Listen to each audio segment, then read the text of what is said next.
Si tu veux éviter de perdre des milliers, voire des dizaines de milliers d'euros en termes d'argent, mais aussi des mois, voire des années en termes de progression sur ton agence SMMA, alors reste attentif jusqu'à la fin de cette vidéo parce que je vais te dévoiler les 5 erreurs fatales à éviter absolument dans ton agence de marketing digital, dont certaines que j'ai commises moi personnellement, afin que tu puisses toi éviter de perdre du temps et de l'argent.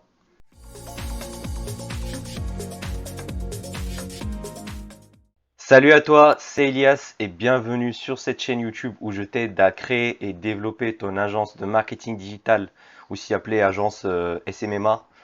Donc si tu es intéressé par le sujet, je t'invite à t'abonner ici en cliquant sur le bouton rouge et à activer la cloche des notifications, comme ça tu recevras mes prochaines vidéos.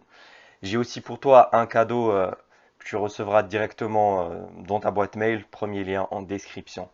Alors, quand on démarre notre agence de marketing, au début, on est chaud, on est motivé, mais des fois, au début, on peut galérer un peu sur la partie de signature des clients. Donc, on essaie de chercher à trouver des clients, mais on n'arrive pas forcément à les signer, on est frustré et on cherche des solutions. Mais des fois, c'est tout simplement à cause de certaines erreurs qui sont un peu bêtes, j'ai envie de dire, et qui nous empêchent de signer nos premiers clients. Mais le plus important, c'est d'apprendre de ces erreurs. Comme ça, tu tomberas plus dans ces pièges. Donc j'ai envie de te rassurer que si si tu es tombé dans certains de ces pièges, que c'est tout à fait normal. L'important, c'est de s'améliorer pour la prochaine fois. Et je suis curieux d'ailleurs de savoir quelles sont les erreurs que tu as commises à ton avis pendant ta création de ton agence SMMA. J'ai envie de le savoir, dis-le moi dans les commentaires ici en bas de la vidéo, comme ça va aider toute la communauté à savoir ces erreurs-là et à les éviter. Alors la première erreur, c'est de proposer beaucoup trop de services. Et oui, il faut quand on démarre de se spécialiser sur un seul voire deux services maximum. Par exemple, en fait, une agence de marketing digital, c'est en général deux services principaux, c'est le community management, c'est-à-dire de gérer les réseaux sociaux des entreprises tout simplement. Donc c'est du trafic gratuit. Et il y a la partie du trafic payant, c'est-à-dire la gestion de campagnes publicitaires sur plusieurs réseaux sociaux, par exemple la publicité Facebook, sur Instagram. Bon, comme Instagram ça appartient à Facebook, c'est la même plateforme publicitaire. Snapchat Ads, donc la publicité sur Snapchat. TikTok Ads, il y a Google Ads bien sûr, où il y a YouTube aussi. Et donc l'erreur, c'est de proposer des services dans tous ces services-là d'un seul coup, alors quand on débute. Parce qu'en fait, au début, il faut se spécialiser juste sur un seul service. Comme ça, tu vas être le meilleur et que tu vas te focaliser sur une seule chose. En fait, les entreprises aujourd'hui, ils n'ont pas besoin des services d'une agence de 360. Ils ont plus des besoins spécifiques.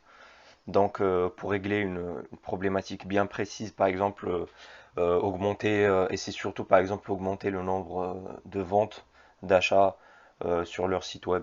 Donc, je t'invite à choisir juste un seul, voire deux services maximum que tu vas proposer à tes prospects. Comme ça, tu vas être le meilleur dedans et tu vas être payé à ta juste valeur. J'aime bien donner cette analogie entre le chirurgien et le dentiste généraliste. Un chirurgien dentiste, il sera bien plus payé qu'un dentiste généraliste parce qu'il est spécialisé, il est encore plus spécialisé dans sa niche. Donc c'est ça notre objectif, c'est d'être bien focalisé sur sur un seul service et être le meilleur dedans. Comme ça, on va être bien reconnu sur ce service-là en question et on aura beaucoup de recommandations des autres clients aussi. Mais après, bien sûr, si tu as envie de proposer d'autres services, tu peux le faire, mais ça sera après, pas au début. Quand tu auras délégué une bonne partie aux freelance ou bien quand tu auras embauché des employés, même si je ne le conseille pas, je préfère les freelance. Mais dans ce cas-là, tu auras beaucoup plus de temps et tu pourras apprendre plus de compétences et proposer plus de services. Mais au début, surtout, focalise-toi sur une seule chose. La deuxième erreur, c'est de ne pas choisir une niche précise. Eh ouais, on y revient encore, c'est la spécialisation. Il faut être spécialiste d'une seule niche, comme ça tu vas être le meilleur dedans. Alors pour t'expliquer tout simplement, c'est quoi une niche? C'est tout simplement une thématique. Par exemple, les salles de sport, euh, les sites e-commerce, les agences immobilières, euh, quoi d'autre? Les restaurants, c'est une niche. Et je te conseille surtout de prendre une niche qui te plaît toi personnellement et que tu auras bien aimé leur apporter des résultats. Pourquoi choisir une niche précise et pas s'éparpiller sur tous les domaines? Eh bien, je vais te dire pourquoi. C'est tout simplement parce que à chaque fois que tu vas signer un client dans une niche, eh bien, tu auras déjà tout un process qui est déjà fait avec tes autres clients précédents. Et donc, tu vas gagner un temps énorme sur ton onboarding process. L'onboarding process, c'est le process d'embarquement. Quand quand tu vas signer ton client et que tu vas l'avoir en tant que euh, dans ton agence pour lui gérer par exemple ses campagnes publicitaires, eh bien, tu auras tout un process automatisé qui est déjà fait et tu n'auras pas à réfléchir encore à une stratégie marketing nouvelle à chaque fois. Tu auras déjà une stratégie qui marche et qui sera propre à cette niche-là. Encore plus, en fait, tu vas signer plus facilement les prochains prospects parce que tu sais, tu connais leurs douleurs, leurs problématiques et qu'est-ce qu'ils cherchent exactement. Donc, tu vas leur proposer les services qu'ils cherchent et puis tu auras t'auras le même vocabulaire qui est propre à cette niche-là. Et donc, ton prospect va mieux sentir que tu maîtrises ton sujet, que tu comprennes ses besoins et ce qu'il attend de toi en tant que prestataire de service. Moi, par exemple, quand j'ai débuté mon agence, j'étais passionné par l'immobilier, tout ce qui est achat-vente, parce que j'aimerais bien investir dans l'immobilier dans le futur. Et donc, j'ai commencé à démarcher les agences immobilières, et puis je connais très bien, je connaissais très bien leur vocabulaire, par exemple les mandats de vente, voilà, c'est des petits mots du vocabulaire qu'on maîtrise. Et comme c'est une niche qui me plaît, j'ai pu signer des clients dans cette niche-là. Après, bien sûr, j'ai changé de niche quand j'ai développé mon agence. Là, je suis plutôt sur les boutiques e-commerce. Mais voilà, c'est pas forcément que toi aussi, tu dois choisir les niches immobilières. Tu choisis la niche qui te plaît. Troisième erreur, c'est de négliger son lead sourcing. Quand tu fais de la recherche, par exemple, sur Internet et que tu trouves les contacts des prospects, c'est ça le lead sourcing. Eh bien, c'est une phase très très très importante avant de commencer ta prospection. J'ai envie de dire c'est même 80% du boulot qu'il faut faire avant de commencer le démarchage. Parce que tu dois absolument bien qualifier ton prospect avant de le contacter, sinon tu vas juste perdre beaucoup de temps.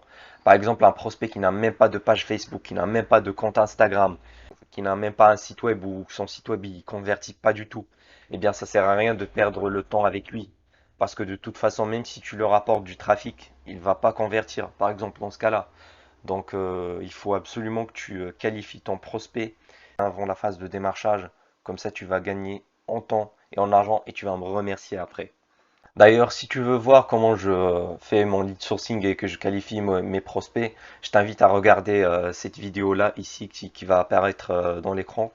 Ou bien ici, je vais te la mettre en description aussi que j'ai réalisé sur mon processus de prospection, enfin de lead sourcing et de qualification de mes prospects pour mon agence. Ça va te donner une idée de mon travail. C'est en fait un tutoriel complet étape par étape. Donc je t'invite à la voir après cette vidéo, bien sûr. La quatrième erreur que j'ai commise moi personnellement, c'est que j'ai proposé des essais gratuits. Alors il faut jamais proposer à un prospect un essai gratuit parce que dans sa tête, il ne va jamais payer. Pour te raconter mon anecdote, c'était un des premiers prospects, c'était un agent immobilier indépendant que j'avais démarché par Facebook. J'ai eu un appel et un rendez-vous avec lui. Et il m'a demandé enfin, d'essayer gratuitement d'abord mes services. Et j'ai commis la grosse erreur de dire oui. Et j'ai géré ces campagnes publicitaires pendant 2 semaines, si je me rappelle. 2, 3 semaines, ouais. Et on a eu pas mal de résultats, mais à la fin, quand je lui ai proposé un contrat payant, eh bien, il m'a dit que voilà, il n'a pas assez de budget, qu'il peut pas, voilà. Et donc, ça n'a pas marché avec lui. Et du coup, j'ai perdu 3 semaines juste pour rien parce que j'ai proposé l'essai gratuit. Donc directement, il faut directement signer avec un client et encaisser l'argent directement dès le début. Jamais proposer un essai gratuit. Par contre, si t'es pas assez confiant, tu as un petit peu le syndrome de l'imposteur et que tu te sens pas légitime à proposer un certain service parce que tu te sens pas que tu peux apporter des résultats. Alors dans ce cas-là, c'est plus facile de, par exemple, tu peux proposer par exemple un essai gratuit juste de 2 semaines. Comme ça, tu vas être plus confiant dans ton service, mais ne t'attends jamais à que le client enfin, va payer après. Et dans ce cas-là, il faut demander un échange, par exemple, un témoignage de ce client-là, comme ça va t'aider à montrer des témoignages clients à d'autres prospects, ou bien tu peux lui demander de te recommander auprès de son cercle. Euh, Comme ça, tu seras plus confiant dans tes services. C'est la seule exception à la règle, j'ai envie de dire. Mais si tu es bien confiant dans tes services, eh bien, je t'invite à directement proposer un contrat payant. La cinquième erreur, c'est essayer de vendre ses prestations directement au téléphone ou au premier message. Qu'est-ce que je veux dire par là? Bah, en fait, quand tu fais par exemple ton cold calling, il faut jamais que tu proposes ton service directement au téléphone. En fait, il faut vendre d'abord un rendez-vous. Il faut toujours vendre un rendez-vous. Et pendant ce rendez-vous-là, c'est là où tu peux vendre tes services. Soit tu le fais par exemple en premier rendez-vous en R1, puis un deuxième rendez-vous en R2, ou bien juste un seul rendez-vous si c'est des petits contrats. Et moi, à mes débuts, quand je commençais, je ne savais pas ça, et du coup, plusieurs fois, j'ai essayé de vendre directement au téléphone, et ça ne marchait pas. Et ça m'étonne pas parce que tout simplement, dès le premier contact, le prospect, il n'est pas encore chaud, il ne te connaît pas. Il faut d'abord construire un climat de confiance entre vous deux. Donc, pour cette raison, je t'invite à vendre un rendez-vous. Alors, j'espère que tu as kiffé cette vidéo. Donc, si tu as bien aimé ce contenu-là, je t'invite à t'abonner, à checker le premier lien en description. Je te dis à la prochaine.